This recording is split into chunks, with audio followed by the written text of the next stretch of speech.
Jean, on revient sur une campagne de pub impactante, très forte du ministère de l'Intérieur contre la consommation de drogue, avec en quelque sorte un mot d'ordre, fumer un joint, c'est avoir du sang sur les mains, des messages forts comme des personnes paient le prix de la drogue que vous achetez en référence à la guerre des gangs. Sauf que, mon cher Jean, le psychologue que vous êtes doute très fort de l'efficacité de ce genre de communication. Alors, je ne peux rien vous cacher, mon cher Jean-Marie. Oui, c'est vrai, j'en doute fort.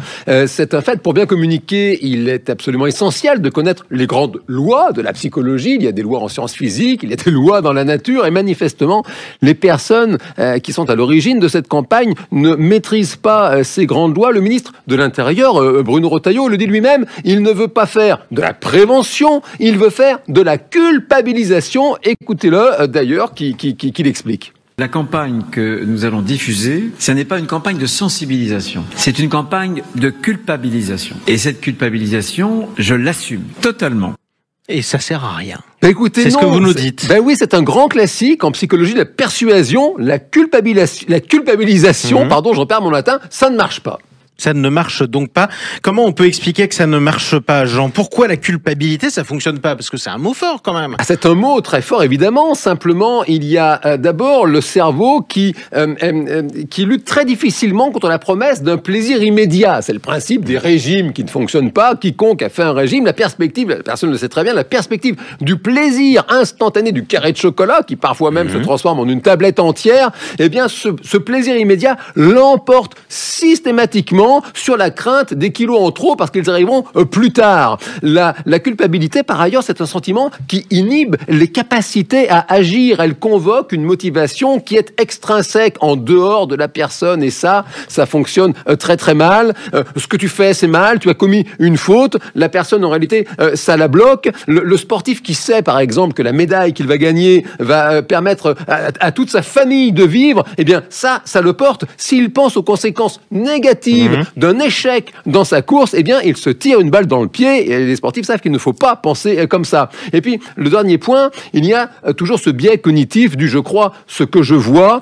Les conséquences tragiques de la violence du trafic de drogue, elles sont souvent très loin des consommatrices et des consommateurs de stupéfiants. Vous retrouvez, si vous voulez, l'effet de la personne qui ne veut pas que les enfants travaillent à l'usine. Elle trouve sincèrement ça scandaleux, mais elle achète quand même des baskets fabriquées par des enfants exploités par des adultes sans scrupules parce qu'elle ne les voit pas. Bon, ça veut dire, en d'autres termes, Jean, que le consommateur de produits légaux ou illégaux est forcément irresponsable, égoïste. Et c'est un fait, la psychologie de la consommation le vérifie, hélas, très très souvent et même systématiquement. Un consommateur, c'est un individu qui a des besoins à satisfaire et la satisfaction de ses besoins, elle est menée par des couches très instinctives et même bien souvent archaïques du cerveau.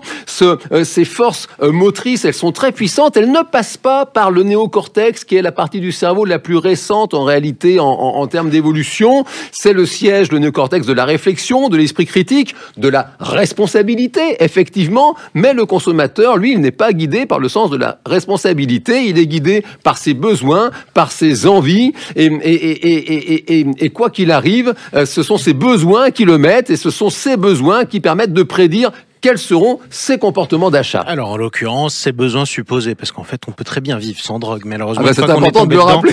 Vous avez raison.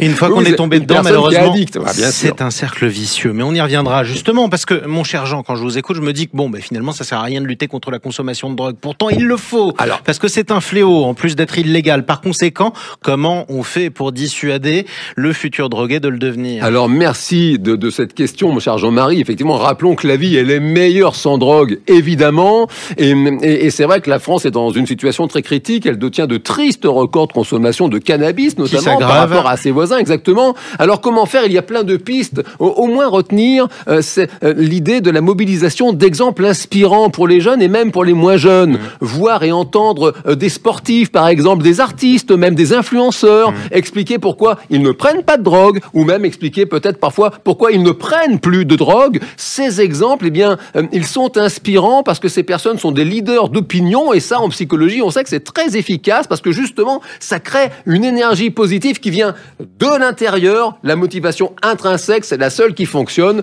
La porte du changement, elle ne s'ouvre pas de l'extérieur, elle s'ouvre de l'intérieur. On le rappellera, jamais assez. Ouais, mais je suis quand même sceptique, vous voyez, puisque l'histoire nous l'a rappelé. Il y a une semaine, ça fait 60 ans qu'on montre par exemple des survivants de la Shoah témoigner pour expliquer pourquoi l'antisémitisme est un fléau. Et pourtant, mon cher Jean, l'antisémitisme est aussi élevé qu'il l'était dans les années 30 aujourd'hui, ou presque, quand on regarde les enquêtes d'opinion. Comme quoi, le monde est triste. Merci beaucoup, mon cher Jean. Je vous dis à bientôt. On retrouvera votre livre, Le bonheur est une science exacte, garantie sur substance illicite, évidemment. C'est publié chez Larousse. À bientôt. À bientôt, Jean-Marie.